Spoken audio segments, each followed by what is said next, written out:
Hello, Jedi Alliance fans. This week we are talking the women of Star Wars, Billboard's Celebration News, Rebels Talk, C-3PO's Red Arm, and who is the actual narrator of the saga. Plus your mind probe questions and Duel of the Fates. All of this with our very special guest, Audrey Kearns of Geek Girl Authority. It all starts right now. Welcome to Popcorn Talk, featuring movie discussion, news, and interviews. Popcorn Talk. We talk movies. And now, here's Popcorn Talk's Jedi Alliance.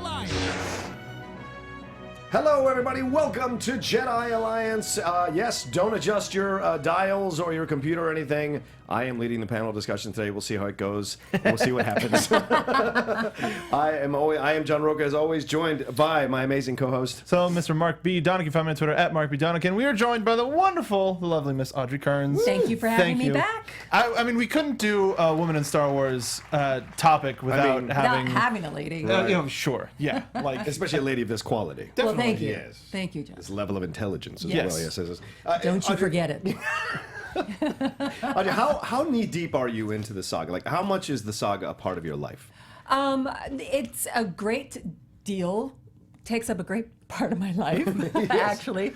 I've been watching. I was of the generation of the original trilogy. Yes. You know, I'm that old. Yes. And as am I. yeah, so I saw it in a theater. So I mean, this is spanned four decades. Right. For me. Awesome. Yeah. Awesome. No, because I when I pitched this to Mark was like, okay, we got to find the right guest. And so when he mentioned your name, I was like, oh my gosh, we can get her. Yeah. That would be so awesome because I know you know so much about this stuff. Yes, And so, yes. So for the fans who are watching, I just Yeah. want to make them sure we're all in good hands. We're in We're good gonna kick some hands. ass. All right. Until I disappoint you.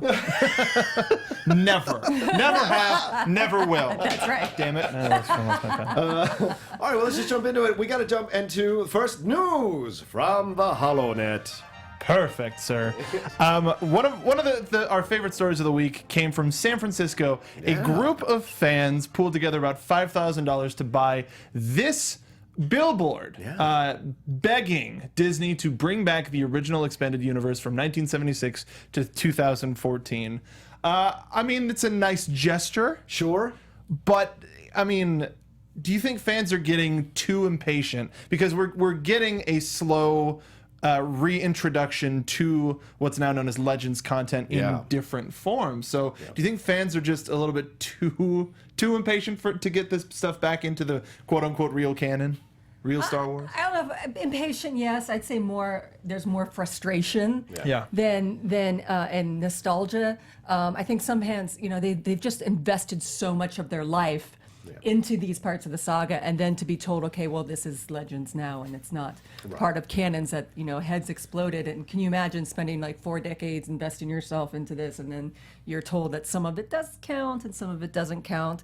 I mean, I don't think the billboard's going to help them. It just made some buzz. But I applaud them. Absolutely. I applaud them for getting that together. I think it's really cool. Yeah. I agree with you, Audrey. I think the billboard's not going to help, but I think it's a great statement that they are willing to do it. And you're right, Mark. I mean, they're slowly rolling out these Legends characters, these expanded universe characters, piece by piece in all the different media. So we don't know what's going to happen in Rogue One. We don't know how many characters. We don't know who Mendelsohn is. Could that be Thrawn? We don't know. So there's all these kinds of things that are happening. And the whole perspective of Mara Jade possibly coming back. I think it's awesome that they're presenting it, and I think it's a great side effect to how great the movie was. And Disney's Because also people are excited. Disney's also super responsive to their fan bases. Yes. And they listen to loud crowds. Yeah. So and that's one way, hey, let's placate the fans, and others, people want to spend a lot of money on this stuff. Yes. They're not going to stop them. So Yeah. it'll come back. Anybody in a naval uniform is going to be Thrawn until Thrawn comes back. Yeah. Well, that's another thing that speaks to what we were saying. People of our generation, Yes.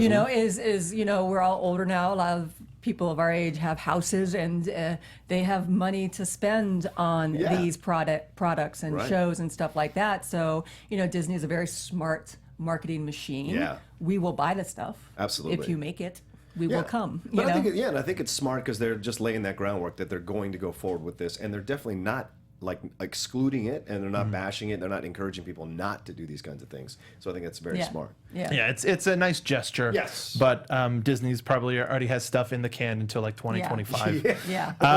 Our next story It was announced this past week that Warwick Davis is going to be hosting the Star Wars celebration in 2016 in London. So from July 15th to the 17th at the Excel Center, we're going to be getting a whole bunch of Warwick Davis and a whole bunch more of Star Wars. Would the announcement of him as a host make you buy tickets any faster? Even though they tend to go so bloody quick. But what do you think we can expect from Warwick as a host? I love. Go ahead, Audrey. Okay. I think it's a great, I mean, as you said, the tickets go fast anyway, but knowing that Warwick Davis is going to be there is definitely a plus, because not only is he part of the Star Wars canon, because most people who like Star Wars also like other genre stuff. So you're talking, Willow, you're talking about, he's a huge part of the Harry Potter universe. And plus, if you've ever seen any of his reality TV shows, he is hilarious. What was the Ricky Gervais one? Oh, yeah, Life's Too Short.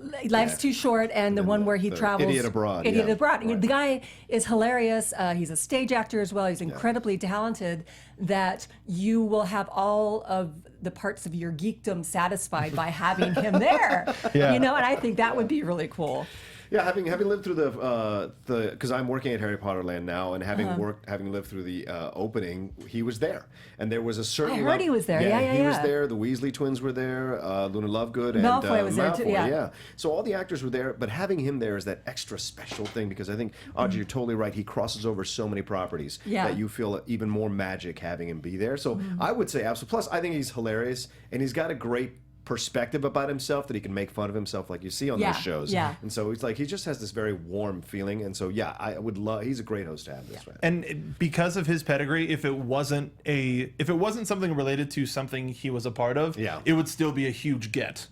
Just because of the degree of actor and performer and comedian that he is. The folks who are going, bless you, jealous of you, but you're in for a good show. Right. Also, I thought this was this was interesting to talk about. Star Wars Rebels spiked the ratings on Disney XD. So roughly 22 million people watched at least 6 minutes of season 2.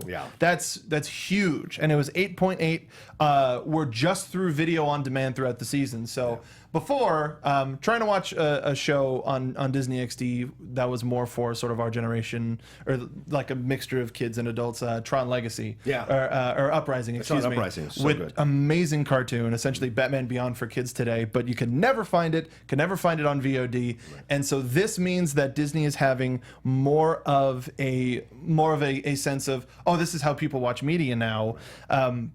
With how well the season did, do you think we're going to get more Star Wars material aside from that Lego series that we're getting? But do you think this will start to see a push towards an entire Star Wars network? Because you keep talking about it all the time. I want a Star Wars network. I've gone on record numerous times on this show saying we need a Star Wars network. There's just too much. There's too much that's been created over the last 40 years that is not getting highlighted, is not getting talked about. And as I did research for the show, even today, I was like, oh my God, look at these characters that they haven't even touched on yet. Right. And so I think there has to be an outlet more and more. Animation takes a long time, so I don't know how quickly they'd be willing to jump into a new one, but I think it bodes well. And one last thing I'd like to say to the people who do these demographic things: stop just testing boys. I got something to say about that. Audrey, I got something to say about it. So I agree with what you were saying. I have a question about the network, and I'm reading the article, and it was great because it's like it's all about kids in a group. Yes, kids. And then boys 6 to 11, right? And I'm like, okay, all right. Then I'm feeling like I'm some kind of pervy adult, because evidently they're not measuring adults, and here I am watching Star Wars Rebels. But then it gets to the end, and here it is. It says, so the 5.5 million kids, it says, and then it jumps and says 3 million boys, and then it goes to the adults, which was 7.6 million or something like that. But not once did they say anything about girls. And if you look at the 5.5 million kids, which of 3.2 million were boys, I mean, that means there were 2.3 million girls watching. That's 42%, if my math is correct. I'm sure you'll tell me if my math is not correct. I was president of the math club in high school. That is a true fact. But it's like 42% of the girls, and they don't even mention it. Right. That has to change. Crazy. With Hera, with Sabine, you have prevalent female characters. Especially in Star Wars Rebels. Especially in Rebels. Exactly. Ahsoka's back. And Ahsoka, absolutely. And, Oh, I couldn't believe it. I read that article like 3 times. And I was like, I got to do some math on this. But I did have one question. What do you guys think about if you said you want a Star Wars network, which of course I think is great. But do you guys worry about fatigue? About having too much out there in the universe? I don't think so, because in my mind, there's so many accomplished writers, accomplished producers, accomplished directors, and actors, I think, who would be willing to put their best efforts into creating something really memorable and magical. And I think, and this is not to speak ill of the prequels, but we know they're half and half. A lot of people didn't like it, a lot of people did. So I think that's kind of like a test case, kind of like a warning for everyone to come with your A game every time, because we don't want this property to sink back into this place, this malaise that it was in for a long time. But you think the audience will be there? Oh, absolutely. Sure. I think so, because it's going to appeal to, because the expanded universe. I'm sorry, go ahead, Mark. No, it's fine. I'll get going. I'm passionate. But speaking to something that John and I are both passionate about, there's the WWE Network, which is a video on demand. It doesn't exist on television, but it's a subscription model where you can watch it through various television streaming systems, and it's very low cost. Star Wars also has a wealth of fan content that they could license. They can hold contests to. Hey, if you want to get your stuff approved, we can show it on the Star Wars Network or whatever you want to call it, the Star Wars Network. Well, let me ask you a very important question. Of course. Okay, so if we have a Star Wars Network, do you think that the entire week before Christmas, it should just be 24 hours of the Christmas special? I mean, we Arthur and Harvey Korman, just 24 hours over. We've recently talked about the Star Wars special and what's to keep them from doing an entire week full of new content on new planets, on considering on different planets, and how much of the new franchise is shot on real sets, like we talked last week on the Blu-ray review. You can just put folks into those same sets, shoot for a day or two, and you got however much content Do you need. Do you think a Christmas special marathon would beat a Christmas Story marathon? Oh, like 24 hours of Star Wars Christmas special? I would love that. I would say initially, and then no. the first year. First 2 or 3 hours, yes. And then not even a full day of it. But no, people would spike it but imagine that having that promise of, hey, so Christmas time, or even that tease of, you never know what we're going to have around Christmas time. It's like they've never officially released it. They're teasing it. You'd get subscribers right away. That's true. And if you make it cheap, and I've been saying this ever since Louis C.K. released his own comedy special for $5, if you make it cheap and easy, people will do it. They'll go all over it. So awesome. This is going to be a quick story. Happy it expanded into further. Moving on from here, though. According to Chris Taylor, the author of How Star Wars Conquered the Universe, there is a theory that R2-D2 is the narrator of the entire story that comes from George Lucas himself. Right. Does this change your views on the movie or characters or any of the events?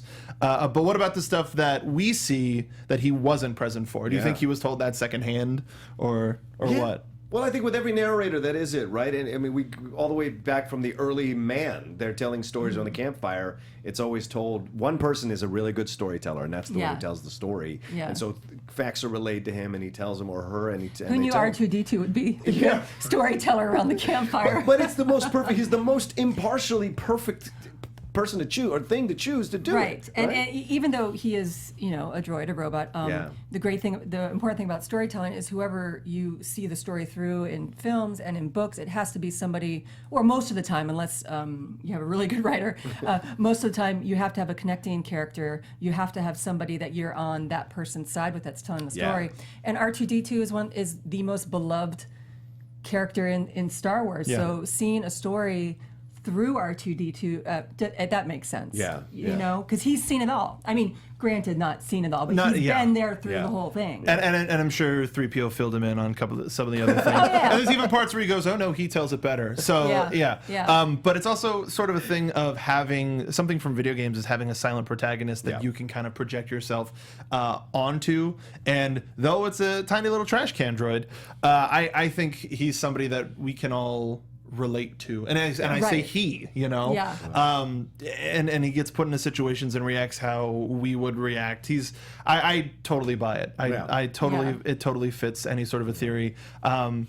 Even though he was, I wonder if there's like a passing of the guard from him to BB-8 in Sure. episode 7 because BB was there for the most of that story and the most That's exciting true. parts of that story. And then he's like, don't worry, Uncle R2, I'll tell you later. I'll catch you. I'll catch you. I'll catch you up. Why not? I'll catch So you yeah, up. it's a fun theory. Let us know what you think in the comments down below. And he's never had his memory wiped. Was never No, the point, no. right? That's right. And but speaking of having his memory wiped, we move on to our review of the C-3PO one-shot comic that is all about his arm and how he got the red arm that we see in, at least at the beginning of episode 7, that he gets replaced. He keeps talking And now about. I'm super sad about it. Why? I'm super sad that he got his arm replaced because the crux of the comic is C-3PO and a group of droids are stranded on a planet trying to find Admiral Akbar, who's been kidnapped by the First Order. And It was a trap. it was a trap. It was indeed a most trap. certainly a trap. I saw it a little bit too late. So we have him and the enemy droid that are conversing really, really well and really openly about what good and evil is to a droid and what side you're on for a droid. What did y'all think of the comic? I absolutely loved it. I mean, but go Yeah, ahead, Audrey. I thought it was great. I think what I like most about it is, and it's a classic trope, and the reason it's a classic trope is because it works so well. Which you have these group of droids together, and it's a Pinocchio story. You've seen see this over and over again. You see it with Data, talking about these droids are actually contemplating. Yeah, we're droids, but we have memories, and we fight for one side or the other side, and they're talking about memories of nature and stuff like that. And I thought, are we like the humans part of it was absolutely, I love that kind of stuff. Well, it's very reminiscent of Philip K. Dick stuff, right? When he starts talking Absolutely. all these kinds of things, it's ever since we've been Blade Runner. Yeah, Yeah. we've been able to create droids or androids or cybernetic organisms, what have you, cyborgs. We imbue human characteristics on them. We imbue human possibilities because we feel a natural sympathy for some creation that can't quite achieve. Even Frankenstein's monster can qualify for this. Oh, sure. Can't quite get to that level of understanding of what compassion or human emotion is. So they're almost tragic figures. And I think Right. that's what was so great about this comic is initially you have a antagonist. The antagonist becomes together because the enemy of my enemy is my friend, and then you see the sacrifices everyone goes through so that C-3PO can survive, and it's so powerful in that way. And then, and it's an homage to his friends. Like It it's is. such a great. Yeah. It is. I don't know how much spoilers you guys are giving away, but that arm. I mean, it's been out for like 2-3 weeks. It has, So, okay. I so just I read it think today. we're good. Han Solo dies. What the hell? No, pages that but on? that, like you said, that having that arm is an homage, and he will, forever remember how he got it, who he got it from. Just like that one of the final frames where he's seeing all the droids in front of him while he has that arm on. It's Sort of like very, Force Ghost, droid ghosts. And the whole concept that despite having his memory wiped, he has distant memories of Naboo, Yes, of Mustafar, yes, of all the stuff from the prequels, and that makes his knowing what he might know as an idea of maybe it's from a previous life or whatever. And just the one frame near the end of the book, I know you can't see it, but there's a frame near the end that there we go, that has him seeing Naboo and the battle on Mustafar. That's and it's just him looking like hello darkness, like just super what am I wish you would seeing? sing Hello Darkness, my old friend. Anthony Daniels has a good enough voice, but so knowing all of that, and then this conflict of ideas between what's good and what's bad. My only problem with it is what they do with it in The Force Awakens. Yeah. Because he kind of throws it away, and I'm like, obviously they did not have this fully conceived before they gave him that line. Because I do really need to have my arm replaced. And it's like, well, no, wait, what? It was supposed to be... then that was it. Yeah, and then that was it. Yeah. And it's like, Well, I mean, has he done the eulogy long enough? Like some people have in their cultures, like they all dress in black for a year after someone dies. At the same was it time, the same thing. he could have been kept going about the red arm or about the red arm. Hey, I want to keep the red arm. I want to keep this arm. Right. And then they go, all right, when he deactivated him, retouched something up, and then made him go, I want to get it replaced. So it was like his choice. Okay. Which is even worse.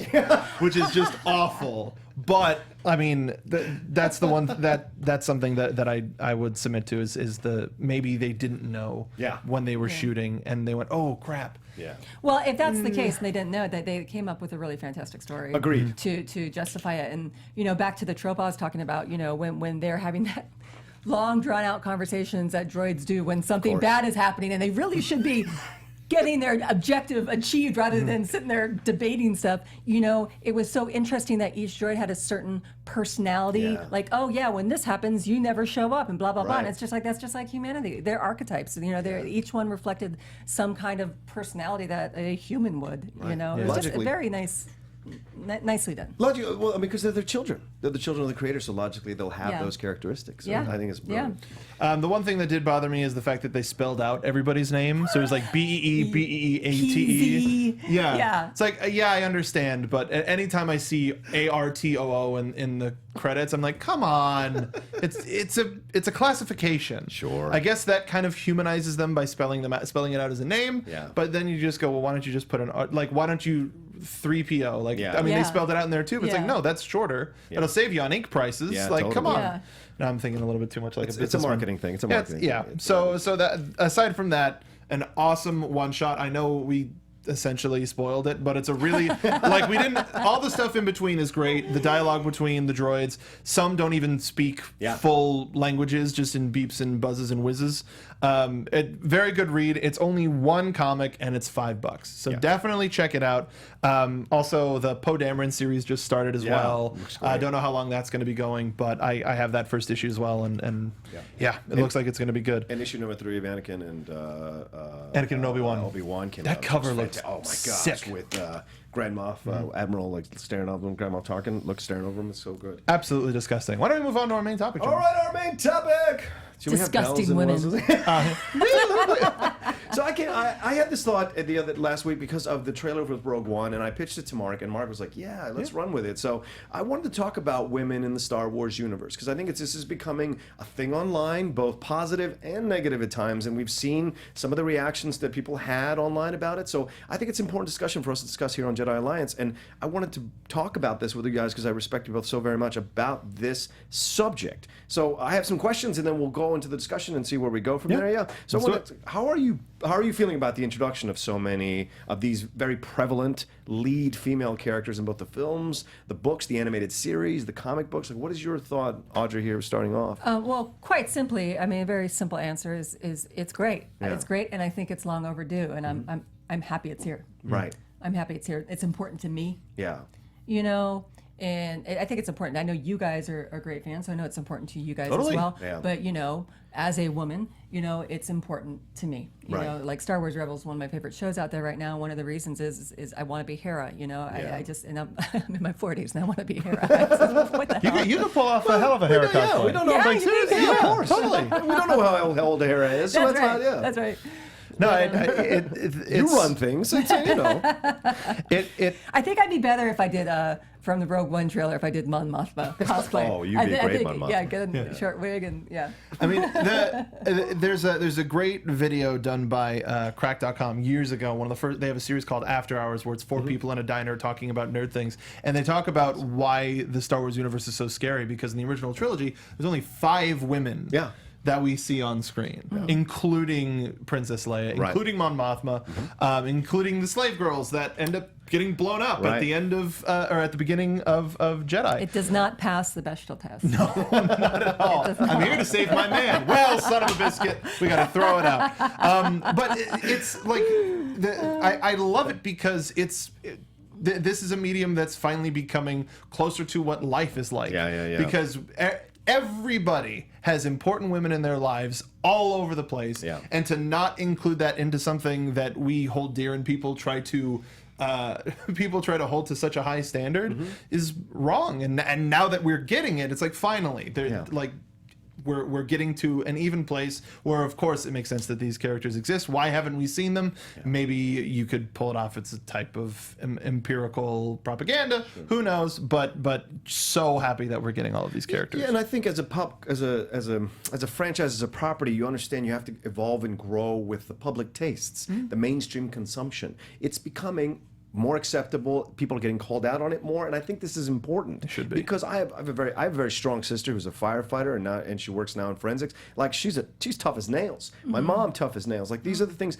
we all have. I think a lot of females in our lives who are very powerful, very strong, able to handle stuff. So back then it was more of a male-dominated society. I mean, it still kind of is, but like you know what I mean. It was way more prevalent back then. And so now the doors are opening, things are opening. So it's not a matter of, and I think people get upset. They're like, oh, they're doing it on, they're like shoehorning it in. It's like, well, yeah, because it's really happening. Like they're reflecting the society, and I think it's so important, and they're doing it well. Yeah. And I want them to progress to the point where we have weak female characters and strong female characters, like we have weak male characters and strong male characters. Yeah. That way it's completely inclusive and it's completely real, and we need more of that. But at this point, these badass characters that they're presenting to us, they have to be badass to survive in this world. Sure. Right. So, Absolutely. I think right now, with Rey and with what we've seen of Jin, they, as you said, they're going to be very strong, badass characters because it, as much as we're evolving with female protagonists in film, including like Mad Max and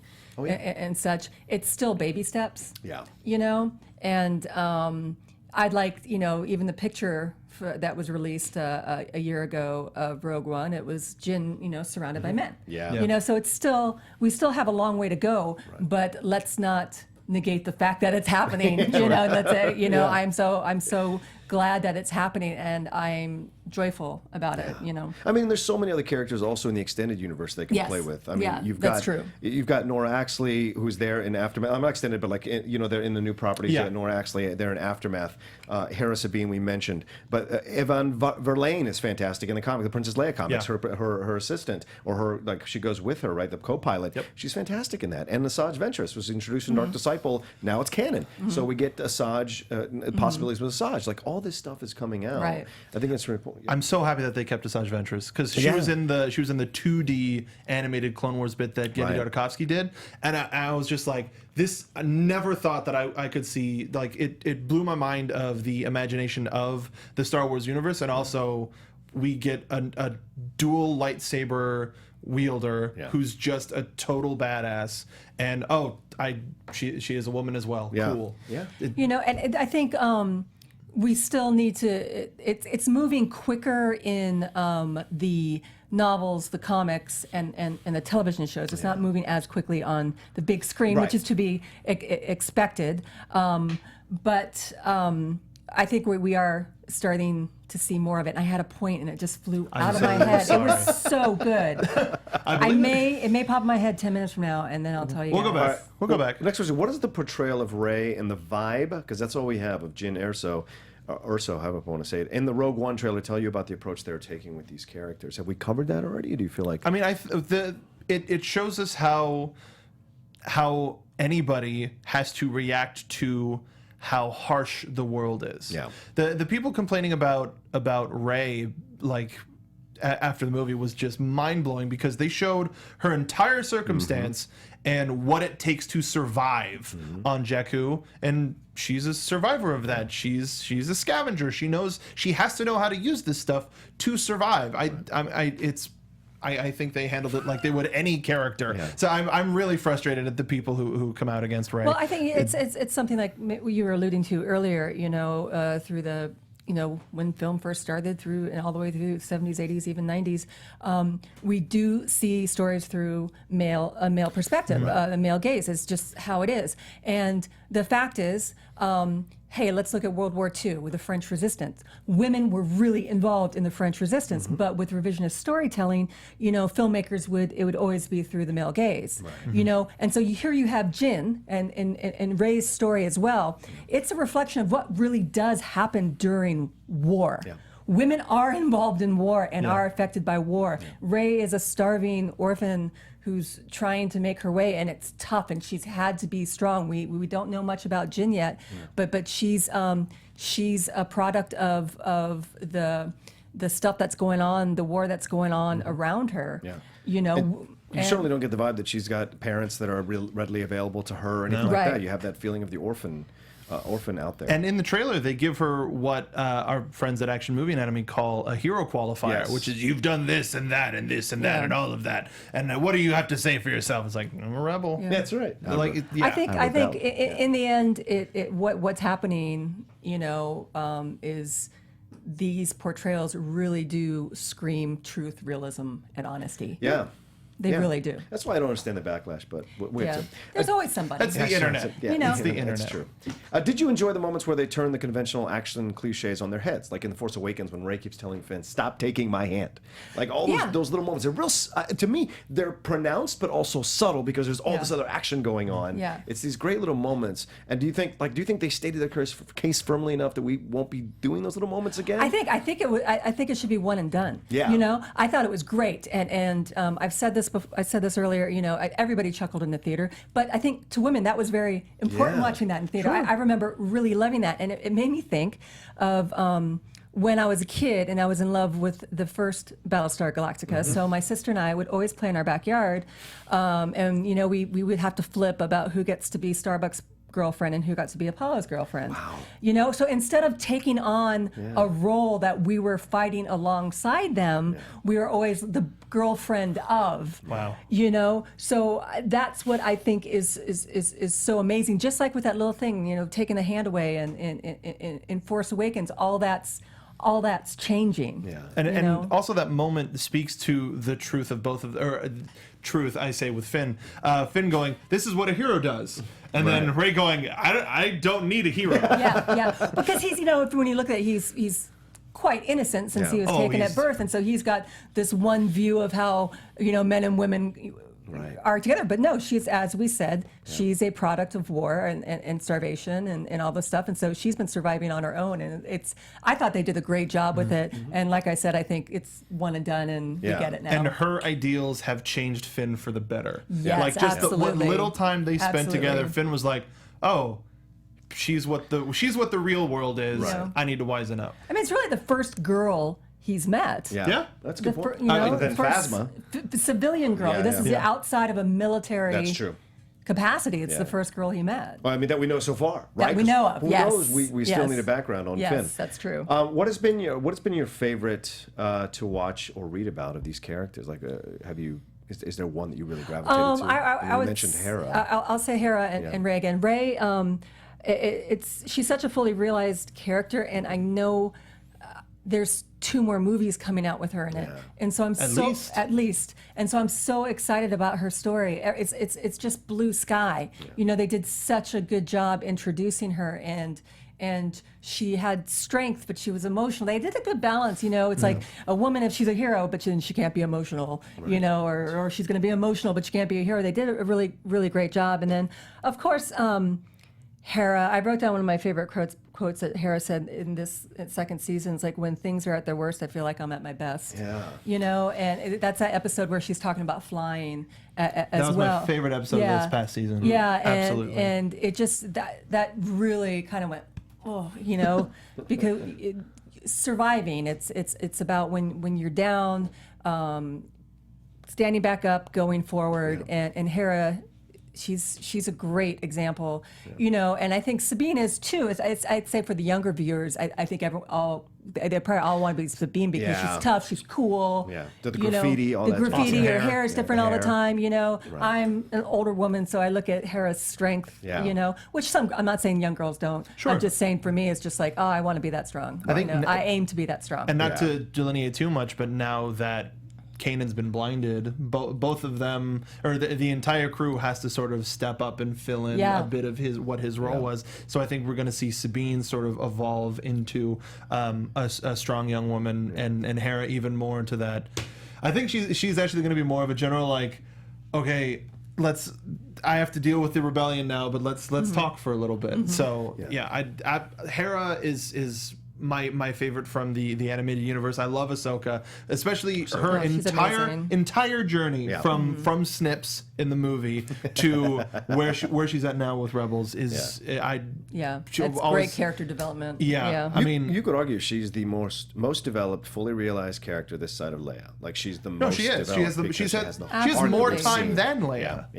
Absolutely. If you take away Legends in terms of what's strictly canon now, she has the most than any female character. Yeah, absolutely. And she was great to bring in, and people brought, like, even people who had maybe not seen Clone Wars before, you're immediately presented with a character that was very interesting in design, very interesting in voice portrayal, and very interesting in action. And you're right, showed the vulnerability, just like with Rey, showed the vulnerability in moments when she was thinking about Anakin. I mean, that scene with her and Anakin in the fight, when she realizes it's him, I almost started crying because it was like so powerful. When she first like goes, "Who's this guy in the TIE fighter?" and then just has a freak out. I'm just like, this isn't gonna go well. This isn't gonna go very well. I would also say from Lost Stars. Why am I blanking on her name? Oh God. Oh yeah. Oh crap. Yeah, we're gonna get destroyed for that. Sorry. Yeah. Start your comments now, everybody. start all the hate. But yeah. Yes, she's great. But yeah, no, she was one of my favorite characters because it was absolute strength. Yes. And yet. In that strength, there was a vulnerability because of what we know about the Empire, right? Not because of what we know about her and the romance, right, the romance that they were able to use both of them like connected to each other in that way, and use that romance to further each other, and just and explore both sides of that. And it was using what we knew about both sides to enforce the characters, not using them as an excuse for the characters. Right. So they were both very well written. Sienna Rey and Thane. Yes. Sienna. Yes, I cheated. Stop looking at me. No, that's fine. We appreciate it. Would have killed me. They would have killed us. Sienna. It's hard. All of the newer characters that they've made, like I'm intrigued about Captain Phasma. I want to see more about where she's going. But Rey, in watching the Blu-ray special features, anytime they mention Rey, they cue up her theme, and I love her theme so because it's intrigue, it's mystery, it's wonder. Yes, like the wonder is so what grabs much. me. And I can relate to her. Yeah. I think there's so many characters, and this is what's interesting to me, as I did exploration for this show, is like there are so many characters in the extended universe that are so badass and written so well and have their own stuff going on, and I think there's so much to explore with them as well that they haven't even touched on. I mean, we don't know about Mara Jade. We don't know if she's going to make an appearance. Nomi Sunrider is one that stood out for me because she was considered back in the old time like one of the most powerful Jedis ever, and she didn't even want to be a Jedi. She married a Jedi, and only when he was killed did she finally start to embrace, because he came to her as a Force ghost and forced her to like protect their son and train and be able to fight and all those kinds of things. You have Tennille Joe, which is one of these Amazonian type warriors where from the same planet the Maul was from. So there's all these characters to explore, and I hope that this is why I want a network, because I want these kinds of things to be You're winning seen. me over on the network thing. I thought there'd be too much audience fatigue, but you're winning me over. They have so many different realms that they can play in. Yeah. You know, and one more thing about Rebels, since I love that show so much. And not just Sabine and Hera, the other women that they have coming through, whether it's an Inquisitor or whatever. There's just like in the world, there are different kinds of women. She was working. Hua, is that her name? Though she got killed, she was working for the governor. Yeah, and then she was looking for protection. Yeah, she was looking. I forgot her name, but I know who you're talking about. Protection, and there was a. It's kind of like Finn. There's a perfect example where you're given a job because you think you're doing the right thing, and then you find out. And she was a little more emotional than the others, and a little more scared than the others. But some humans are. And that's what made her death all the more tragic, is because you thought she was going to finally get away. She was so scared you thought she was going to but no, war sometimes does not let you get away. Yep, that's true. How much of this do you think is due, and we're running out of time, so we got to jump on this. How much of this do you feel is due to Carrie Fisher fighting so hard to make Princess Leia a strong female character from the beginning, who could take charge and be vulnerable also? When I said the thing about BSG, about me and my sister playing, when we did play Star Wars, that was the one time where we didn't have to be someone's girlfriend. Right. Right. So, I mean, we would fight over Luke and Han before we knew Luke was the brother. There was a lot of awkward. need therapy for that. I tell you. But I also think with the evolution of storytelling and with parents now that saw the original trilogy in the theater, having kids, I think that's why things are changing a lot too. Is so people now, girls can be Jedis, they can be pilots, and you know what? They still can be princesses. Princesses is not a bad thing. Yeah. Princesses are strong now, and Princess Leia was the first strong princess. Like, I grew up in a time of just watching all those Disney movies in the 70s where they were always saved. Sleeping Beauty was saved, Snow White was saved, and Princess Leia never had to be. So I do owe a lot to Carrie Fisher, but I do think another part of it is just the evolution and people our age not wanting their kids to grow up subservient to something else. Sure. And Disney's been doing that with their past couple of princess movies. Yes, Brave and yes. Starting back with Princess and the Frog, where it was Tiana was a working girl that ended up saving the prince. And it's like what you said earlier, it's a reflection of the times. You know, we are changing as a society. You're absolutely right. Yeah, it's a huge. It's a big part, but I agree with Audrey. It's also just society. Yeah. I think it's and I want to enforce this. It has to be a macro thing. Like, sometimes I see like people and some women online championing the destruction of Barbies. There has to be space for everything. If you're going to champion one, you don't have to destroy the other to champion the other. Like, all can exist because we all have these. We all within the female culture, they have these tendencies within male culture also as well. More vulnerable care. Those are becoming more prevalent now. It's not just John Wayne anymore. It's not just Clint Eastwood anymore. It's more, and this is what I want, what I hope to progress with these characters. Like, hardly any of the characters, the female characters, are like stuck in these emotional. It's only Ahsoka really, but you see it all the time with. That's Kanan. heavy, dude. Yeah. But you see it all the time with Ezra, with Kanan. Like, they get to question themselves. They get to do these kinds of things. But a lot of the female characters don't necessarily get those opportunities, and that's what. And that's leading my next question. That's what I want to see for the future of these characters as we go forward with the properties. What do you see for the future of these, Audrey, for the characters? What would you like to see? What would I like to? I would like to see them going on the trajectory they're going on right now.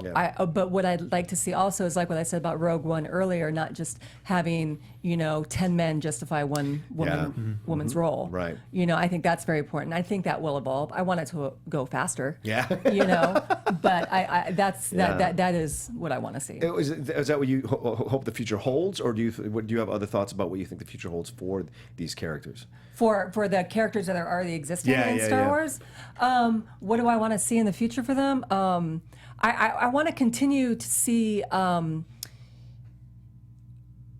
Like, I love it when they have someone cry. Yeah.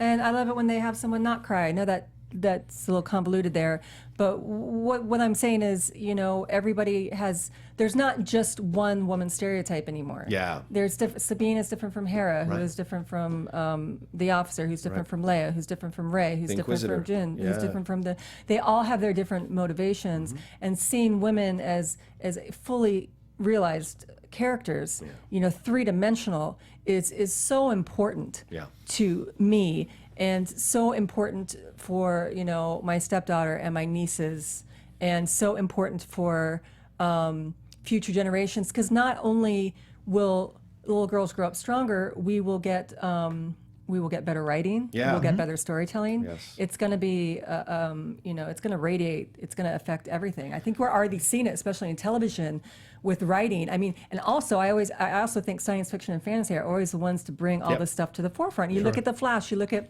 a lot of the comic book shows on TV right now. They have no problem whatsoever having LGBT characters on it, and they don't even comment on it. It's just there. Yeah. They have strong women, and it's just there. So it always starts with science fiction and genre and fantasy, which always makes me very, very, very happy. And I think that's what's going to happen, especially with Mad Max coming out. Look what Furiosa did. Yep. God, so I would love, I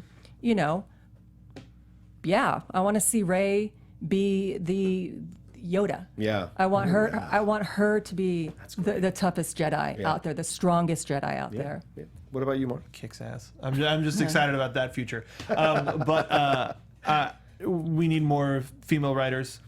just in general getting work. In general, getting work, because they're out there. It is about getting work. Like there is a set of Wonder Woman writers that got let go for making a joke about a superior that was a little sexist, and they all got let go from DC as a result. Wow. And that guy was still in power. Not going to mention names. Yeah. So it's really like. Yeah. There needs to be, if there are women in the writer's room, then these characters will be even more true to Absolutely. real I had a characteristics. friend of mine, and I won't mention any names too, just was up for a job as a writer on one of the most popular comic shows on television right now, and unfortunately he's a white guy, and they called him and said, sorry, we really need women. So they are thinking about it. Yeah. You know, the rooms are thinking about it. They got a long way to go, but you are starting to see more women writers, but not enough yet. And just to talk a little bit to the other side real quick, it's not about putting them in just to put them in. No, of course not. I think that's what we're seeing here is they're being done very intelligently. Yeah. They're being done in stories that work. Yeah. There's still room for everyone else to breathe and establish themselves as a character. People loved Poe Dameron coming out. People loved Finn. People loved Rey. Yeah. So there's space for everything coming up. Yeah. And some people loved Kylo, some people didn't. There's all this, but there's space for it all. So when people are complaining a little bit like, oh, they're just doing it to do it, or why are they just doing it to do it? It's not true. It's not true. It's working. Right. Those were quotes for our audio listeners. It's not true. That would radiate obvious to a lot of us that they were, and we've seen that before when they try to do the token character. There's a reason that became a joke, token minority character, because they were forcing it in. This is more realistic. This is more Excuse the force natural. pun. Yeah, hello. This is more organic, Also, which I love. with social media and everything, where everybody has a voice, we're all armchair, ragers, and sometimes the minority is the loudest. The people are It's the SJW. vocal minority. It's and so they're loud. They're on social media, and so people want clickbait, so they're going to write about those, and so it seems like all those people are getting the most attention, but the fact is the majority of people are like, it's no big deal. This is what society is. This is what we are. So, Let's get on board. All right, so there you go. That's our discussion on that. I appreciate you two very much chiming in and talking about this because I love thanks to for talk letting even me- more about it. Yeah, definitely. We'll do a follow up. Let us know your thoughts in the comments below. Try to be adult and mature, but please leave us good comments in the moment to talk about this stuff. All right, here we go. Mark? Just point at him. Let's go from here to our favorite segment, Mind Probe. That is where you go to our Facebook page at Jedi Alliance. You leave us questions, and we talk about them on the show. It's just that easy. So let's start with Jake Howard. Asks, do you think the longer Maul lives, and that's Darth Maul, or just Maul, depending on where you're coming in for the series, or Maul deaths, like when you get mauled by a dog. Hello. In general, people Hello. get sorry. Do you think Bad the longer joke. that was pretty good? Do you think the longer Maul lives, it takes away from Obi-Wan's hero moment in Episode 1? I think that's a good question because that was a great moment for me. That was one of my favorite moments in the prequel trilogy. Well, because it was just a It was. fist pump. It Got was. him. Because my boyfriend had just died, Qui-Gon. Oh. Yeah. Oh, God. Gotcha. I'm so sad. I got Walk you. me right into that one. Your perceptions. He knew because all I do is ever talk about Qui-Gon. Your perceptions were taken. And so so Obi-Wan immediately wins and Qui-Gon is avenged. Yeah. So I totally see the point where it's just like, oh, it does kind of take away from it a little bit. I think it's great from a story perspective because you see no matter what you can do, evil always finds a way of reincorporating itself back into the world. Yeah. And being that reminder, especially now that Ahsoka sees that he exists again, hearing the tales from Obi-Wan about that and everything, I think it's a great character moment that this Obi-Wan has to live in isolation, whereas Maul will do nothing he will stop at nothing to make sure that his entire revenge is felt by the entirety of the galaxy. Yeah. it's an interesting moment. To me, it doesn't take it away, because to me that's a separate battle, and this is the entire saga. So like a saga, there are progression within the characters. So things are going to. So at that moment, it was a badass moment. He took care of business. He got his revenge, but he's still alive. So how does that play in now with Kenobi, who's still alive, obviously at the same time? What are we going to do with that? Is there a sequel? Is there a rematch? What's that going to be like? And I would love to see that on Rebels, to see a rematch, because then there's more. There's so much more brought into that, because he didn't finish him off the first time, or he can't quite kill him. He won't die. And I think can Qui-Gon watch them fight as a Force ghost? Totally. Popcorn. Totally. As a Force ghost. So I've been waiting for this. No, because he'd be criticizing him the whole time. I wouldn't have done that. He would totally come after Obi. We forgot about that one thing. Oh my God. It was nice, but I would have done to the You bring middle. up an interesting point. Like in mentioning that Maul will stop at nothing. What if he finds that Obi-Wan is hiding out on Tatooine? Yes. And they have the final battle is just in a desert landscape, in a sandstorm or something, where the two fight it out. I'd watch a 20-minute long lightsaber fight just to see what happens. It'd be like one of those Game of Thrones battles that last half an hour, like Hard Home or Blackwater. Have them do that with just those two. Why not? Awesome. It would work because we've had so many iterations of Maul now. Maul has been serviced. We're good with it. Like if they're going to give him a whole arc here in season 3 of Rebels, so he's going to be served. So if he does fight Kenobi, please, at the end of ask Rebels our friend 3. James Arnold Taylor and see what he can't say and what he can say. Our next question comes from Hiram Jones. After Poe's X-Wing and Rebels' yellow TIE fighters, what new colors would you like either ships to be in upcoming films, shows, comics? Navy blue. It's my favorite color. I'm going to keep this simple. I'm going to say purple because of Prince. Oh, boom. I can't. Boom. I can't do better than I that. wore my purple today just for him. Which ship though? Which ship? Oh, good my question. goodness. Which is the androgynous ship? It's going to be shaped like a symbol. Yeah. That's going to be. But it would be like the Slave One, where it just kind of Totally.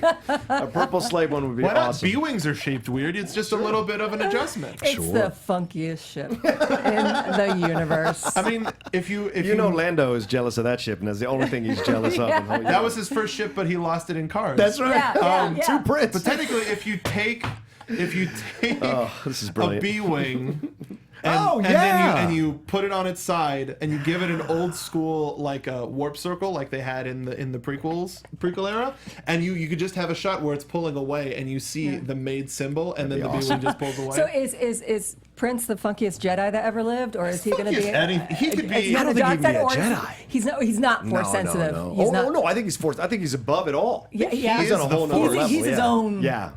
He is the Force. Yeah. He is the Force. He can use it if he needs to. He invented the Force. Becoming one with Prince. This is one of the greatest things I read about him. He was actually a really good basketball player. Yeah. I didn't know that. And when you see the Charlie Murphy story, if you ever watched that, All real. All true. And he was a star basketball player in high school. Oh, is that The Chappelle Show. Chappelle thing? Yeah. I It always was wondered really why true. they did the 100%. basketball. Legitimately true. He can play He like probably crazy. was a great point guard That's what I'm with saying. his But size. he was like, I'm gonna be a musician. I'm gonna agree with purple. I'll say B-wing just for that image Yeah. of That's everything. Nice. What about you? What color? I'll say purple too. Oh, okay. You know, purple and green are my favorite colors. If they did green for like a forest planet where they were trying to hide out, and then you'd see just the forest start to move and it's an entire fleet. Oh, yeah. Something like that. Okay. But purple and Prince Purple is badass.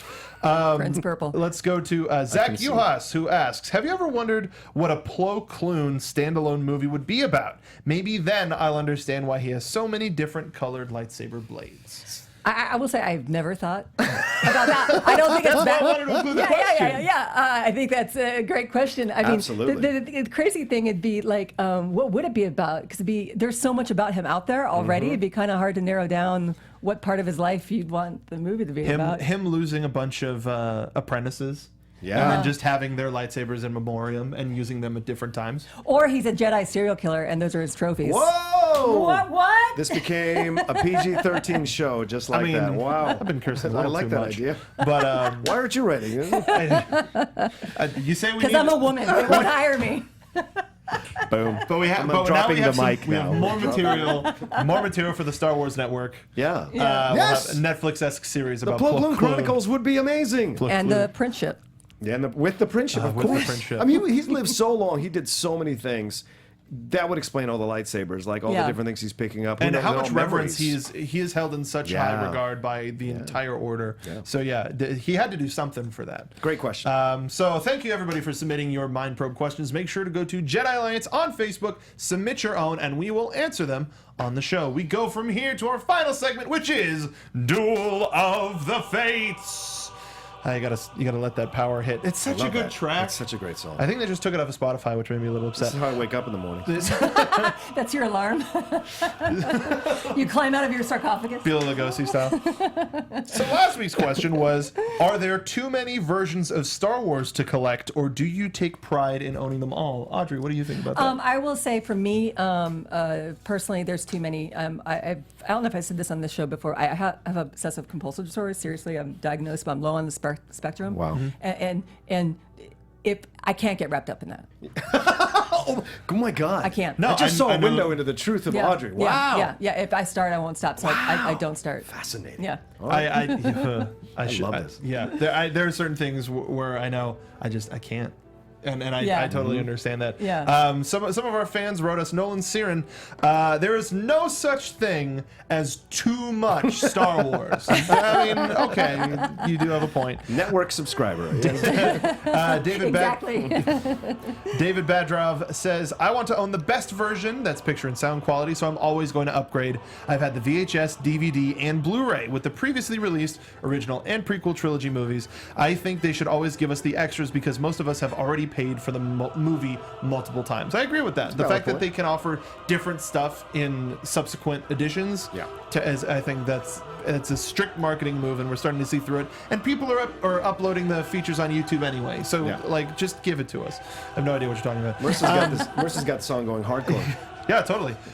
Charlie Davis said, yes, there are too many versions. I first bought the CBS/Fox VHS tapes, skipped several releases, then foolishly had the special edition video box set. I mean, it's new Star Wars. We were all going to buy it back then. Come on, guys. I have the first 6 films on DVD. Didn't bother to get the Blu-rays. Now I have the Force Awakens Blu-ray, and it will be the last copy of it that I acquire. I don't believe him, but I respect what he's saying. I think he's trying to say that out loud to make it true. I will not buy any more Star Wars. I will not buy. Like that's why I bought the special editions of the Lord of the Rings, the ones that were in the book. Mm-hmm. And then I went, you know what? I'm gonna wait for the all 6 after all of the Hobbit movies come out, and they're gonna release everything. It's gonna come with a ring. That'll be great. Now with Star Wars, I'm like, I don't even have them on Blu-ray. I just have my original VHSs still. Mm-hmm. So it's like, okay, I'll wait until Episode 9 comes out, and they're gonna release here, take it, like a huge Marvel-esque edition that has all of the discs and some fun gimmick with it. Why not? Until they release them unedited, I won't buy them. But yes, the majority of you said no such thing as too much Star Wars. Thank you for this. And this John's idea for the question this week: understanding that there will be no Jedi in Rogue One, and given that neither Kanan nor Ezra is a full Jedi, do you think we need to move on from Jedi in the trilogy movies and create a next level spiritual resistance or rebel warrior? Yeah. So are we moving on from Jedi, and now there's just a general sense of the Force? It's such a hard question, John, that you put together. I mean, I had a hard time with this one. I really did. I eventually. This feels like movie fights right now. I know,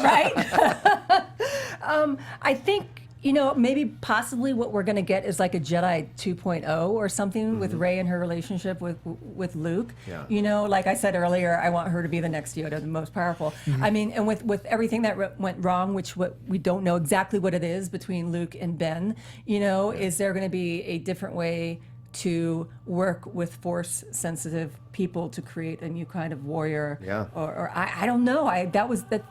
That to me required hours and hours of thinking, and I didn't have the hours and hours of thinking. It's a good question. I'm really curious to see what your fans are going to say about this one. I think now in post-Episode 7, the galaxy has a huge message from the First Order saying, yo, we're back after destroying 5 planets, the Hosnian system. I think there's going to be more of a demand for, okay, do you feel the Force? Do you feel the Force? We need help. Right. Yeah. We need help. As many people that Exactly. can feel the Force, and with Leia's version of the Force, where it's just sense and not necessarily actual fighting and ability, fighting ability. Excuse me. I think we're going to get more diverse versions, diverse uses of the Force. Yeah. So like with Finn, he's Force sensitive and can feel the Force, but maybe not necessarily a Jedi. We don't know that until episode 8 or 9. So yeah, I think we're gonna get a more diverse version of Force users. Yeah. And I say Jedi are ones that use lightsabers. Yeah. And I think. I think everything's cyclical. Just like countries like Roman Empire, you rise and you fall, and that's what happened with the Jedi. They failed to save the galaxy. So when this new group of Force-sensitive people get together, however they're going to be wrangled and get together, are they going to have some kind of doctrine where they learn from those mistakes and they become a new breed of Jedis? I don't know. That's kind of cool because that's wide open. Yeah, that's exciting. Well, two things. First, you don't know this because you're not on the show a lot, but like whenever you say Ben, we go, Ben! We have to say it like that because when he's on the walkway. Ben! Freaked out everybody else in the studio. Yeah, sorry.